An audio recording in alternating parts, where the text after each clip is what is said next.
అస్సాంలో అయితే చలి బాగా పెరిగిపోయిందనమాట. అందుకే ఈరోజు చికెన్ చేసుకుంటున్నాం. తినాలనిపించింది. చికెన్ ఎప్పుడు ఒకేలాగా ఎందుకు ఈరోజు గ్రీన్ చికెన్ చేద్దామని ఫిక్స్ అయినా.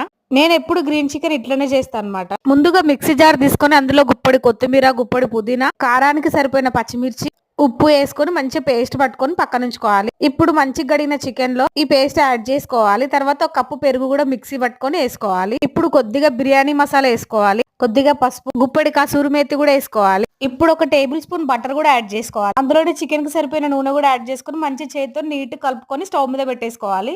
10 నిమిషాలు చికెన్ ఉడికించుకున్న తర్వాత అందులో ఒక స్పూన్ ధనియాల పౌడర్ వేసుకొని ఇప్పుడు 10 నిమిషాలు హైలో 10 నిమిషాలు సిమ్ లో ఉడికించుకుంటే చికెన్ రెడీ అన్నమాట. గ్రేవీ మన ఇష్టం. మనకు రోటీలోకి అయితే ఇంకా కొంచెం గ్రేవీ దగ్గర పడేదాకా ఉంచుకోవాలి. నాకైతే రైస్ లోకి నాకు ఇలాగే కావాలని ఇలాగే ఆఫ్ చేసుకున్నాను. వేడి వేడి అన్నంలోకి సూపర్ ఉంది. మీరు కూడా ట్రై చేసి ఎలా వచ్చిందో కామెంట్ చేయండి. వీడియో నచ్చితే లైక్ చేయండి, షేర్ చేయండి, కామెంట్ చేయండి. అస్సాంలో మన వీడియోస్ కోసం ఛానల్ ని సబ్స్క్రైబ్ చేసుకోండి. బెల్ ని కొట్టడం అస్సలు మర్చిపోవద్దు. అంతే వీడియో. Bye bye.